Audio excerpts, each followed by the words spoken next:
வணக்கம் அன்பர்களே, நான் உங்கள் ஸ்ரீவித்யா. இன்றைக்கு நான் தங்களோடு பகிரப்போவது சிவகாமியின் சபதம் பகுதி 3, அத்தியாயம் 30. சிவகாமி எங்கே? ஆயனர் தமது பழைய சிற்ப வீட்டை அடைந்ததிலிருந்து நரக வேதனையை அனுபவித்துக் கொண்டிருந்தார். மலையிலிருந்து விழுந்ததினால் முறிந்து போயிருந்த அவருடைய வலது கால் சொல்ல முடியாத வலியையும் வேதனையையும் அவருக்கு தந்து கொண்டிருந்தது. சிவகாமியை இழந்ததினால் அவருடைய உள்ளம் அளவில்லாத துன்பத்தை அனுபவித்துக் கொண்டிருந்தது. மண்டபப்பட்டிலிருந்து ஆயனரும் சிவகாமியும் சக்கரவர்த்தி அனுப்பிய பல்லக்கில் அவசரமாக கிளம்பிய போது ஆயனரின் சகோதரியை பின்னால் சாவகாசமாக வண்டியில் வந்து சேரும்படி சொல்லியிருந்தார்கள். அதன்படியே அந்த அம்மாள் முக்கியமான வீட்டுப் பொருட்களுடன் ரதியையும் சுகரையும் வண்டியில் ஏற்றிக்கொண்டு பழைய அரண்ய வீட்டுக்கு வந்து சேர்ந்திருந்தாள். அந்த அம்மாள் அவ்விதம் முன்னாடியே வந்து சேர்ந்திருந்தபடியாலேயே ஆயனர் இன்னும் உயிரோடு இருப்பது சாத்தியமாயிற்று. அவருக்கு வேண்டிய சிகிச்சைகளை அந்த அம்மாள் மிக்க பக்தி ஸ்ரத்தையோடு செய்து அவர் உயிர் பிழைக்க பண்ணியிருந்தாள். ஆனாலும் அவள் அடிக்கடி கேட்டு வந்த ஒரே கேள்வியானது புண்ணிலே கோலெடுத்து குத்துவது போல் அவருடைய இதயத்தை நோகச் செய்து கொண்டிருந்தது.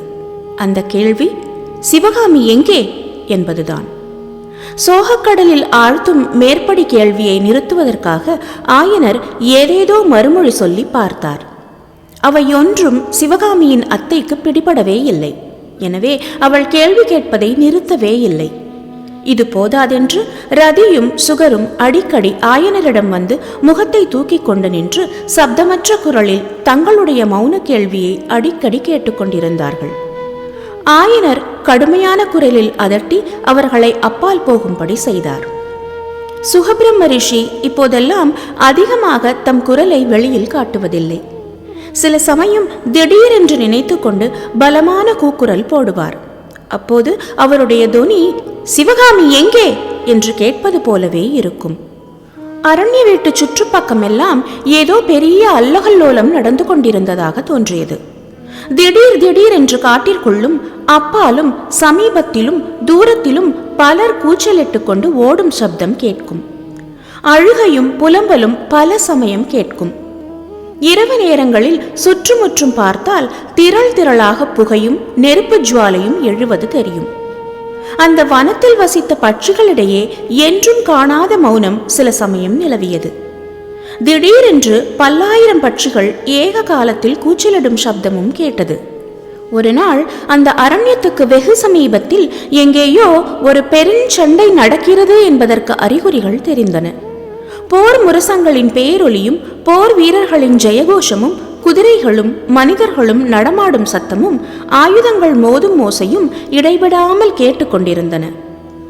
சாயங்காலம் திடீரென்று 5-6 வீரர்கள் மேலெல்லாம் இரத்த காயங்களுடன் தண்ணீர் தண்ணீர் என்று கூவிக்கொண்டு ஆயனர் வீட்டுக்குள் நுழைந்தார்கள்.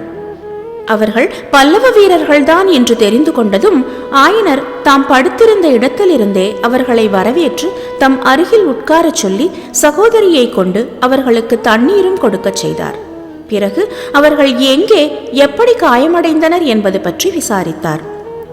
இதென்ன, உங்களுக்கு ஒன்றும் தெரியாதா என்று அவ்வீரர்கள் வியப்புடன் கேட்டனர். ஆயனர் அவர்களுக்கு தமது முறிந்த காலை சுட்டி காட்டினார்.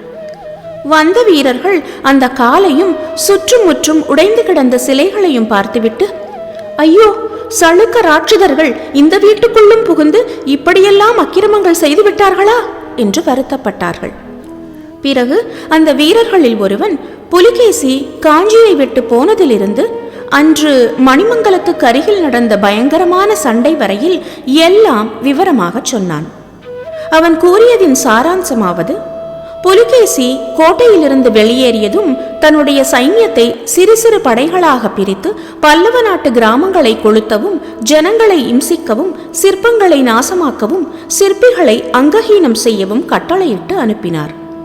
இதை அறிந்த சக்கரவர்த்தி கோட்டைக்குள் இருந்த சொற்ப படைகளுடன் வெளிக்கிளம்பினார். அன்று காலையில் மணிமங்கலம் கிராமத்துக்கு அருகில் புலிகேசியின் படை வீரர்களும் பல்லவ வீரர்களும் கை கலந்தார்கள். புலிகேசியின் வீரர்கள் எண்ணிக்கையிலும் ஆயுத பலத்திலும் அதிகமான போதிலும் மகேந்திர சக்கரவர்த்தியே நேரில் தலைமை வகித்தபடியால் காஞ்சி வீரர்கள் பிரமாதமான வீரப்போர் நடத்தினார்கள். எதிர்பக்கத்தில் வாதாபி சக்கரவர்த்தி புலிகேசியே தலைமை வகித்து நடத்தினார். இரு சக்கரவர்த்திகளும் போர்க்களத்தின் மத்தியில் நேருக்கு நேர் சந்தித்து விவாதம் செய்த பிறகு ஒருவரை ஒருவர் தாக்கிக் கொண்டார்கள். பல்லவ சைன்யம் ஏறக்குறைய தோல்வி அடைந்திருந்த நிலையில் சற்று தூரத்தில் பெரிய குதிரைப்படை ஒன்று வரும் சத்தம் கேட்டது. ரிஷப கொடியை பார்த்ததும் இதோ மாமல்லர் வந்துவிட்டார் என்ற கோஷம் கிளம்பியது. சற்று நேரத்திற்கெல்லாம் மாமல்லரின் குதிரை வீரர்கள் சளுக்கர் படை மேல் இடியை போல் விழுந்து தாக்கினார்கள். சளுக்க வீரர்கள் ஓட ஆரம்பித்தார்கள். அரக்கன் புலிகேசியும் ஓடிப்போனான்.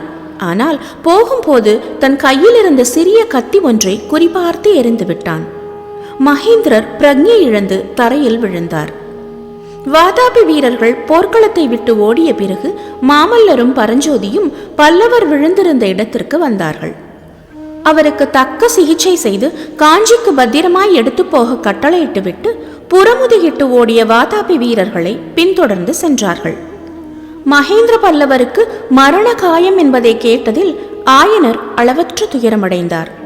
ஆனாலும் மாமல்லரும் பரஞ்சோதியும் சளுக்க வீரர்களை தொடர்ந்து போயிருக்கிறார்கள் எனும் செய்தி அவருக்கு சிறிய ஆறுதலை அளித்தது. அவர்கள் சிவகாமியை சிறை மீட்டுக் கொண்டு வந்து விடுவார்கள் என்ற நம்பிக்கை அவருடைய உள்ளத்தில் உதயமாகி இருந்தது. மணிமங்கலம் சண்டை நடந்து 1 வாரம் ஆகிவிட்டது. ஆயனர் தினந்தோறும் ஏதேனும் நல்ல செய்தி வராதா என்று ஆவலுடன் காத்திருந்தார். வாசலில் ஏதேனும் சத்தம் கேட்டால் அவர் திடுக்கிடுவார். யாரோ செய்தியுடன் வருகிறார்கள் என்று படபடப்புடன் எழுந்து உட்காருவார். இம்மாதிரி எத்தனையோ தடவை ஏமாற்றம் அடைந்த பிறகு கடைசியில் உண்மையாகவே 2 குதிரைகள் அவர் வீட்டை நெருங்கி வரும் சத்தம் கேட்டது. வந்த குதிரைகள் வீட்டு வாசலில் நின்றன என்பது தெரிந்தது. வாசற்படி வழியாக நுழைந்து வரப்போகிறவர்கள் யார் என்று கொட்டாத கண்களுடனும் துடிதுடித்த நெஞ்சுடனும் ஆயனர் பார்த்து கொண்டிருந்தார். அவருடைய ஆசை வீண் போகவில்லை. ஆம், மாமல்லரும் பரஞ்சோதியும் தான் உள்ளே வந்தார்கள். அவர்களை பார்த்ததும் முதலிலே ஆயனருடைய முகத்தில் மகிழ்ச்சி களை படர்ந்தது. ஆனால் அவர்கள் நெருங்கி வர வர மகிழ்ச்சி குன்றியது. மாமல்லரின் முகத்தில் தோன்றிய கேள்விக்குறியானது ஆயனருடைய உள்ளத்தில் சகிக்க முடியாத வேதனையை உண்டாக்கிற்று. மாமல்லர் வாய் திறந்து கேட்பதற்கு முன்னால் அவர் கேட்கப் போகும் கேள்வியை தாமே கேட்டுவிட தீர்மானித்தார் ஆயனர். அந்த சிற்ப மண்டபமும் வெளியில் இருந்த அரண்யமும் பிரதித்வனி செய்யும்படியான சோகம் நிறைந்த குரலில், பிரபு, என் சிவகாமி எங்கே என்று அலறினார். அன்பர்களே, இத்துடன் இந்த அத்தியாயம் முடிகிறது. மீண்டும் தங்களை அடுத்த அத்தியாயத்தில் சந்திக்கிறேன். அதுவரை நன்றி, வணக்கம்.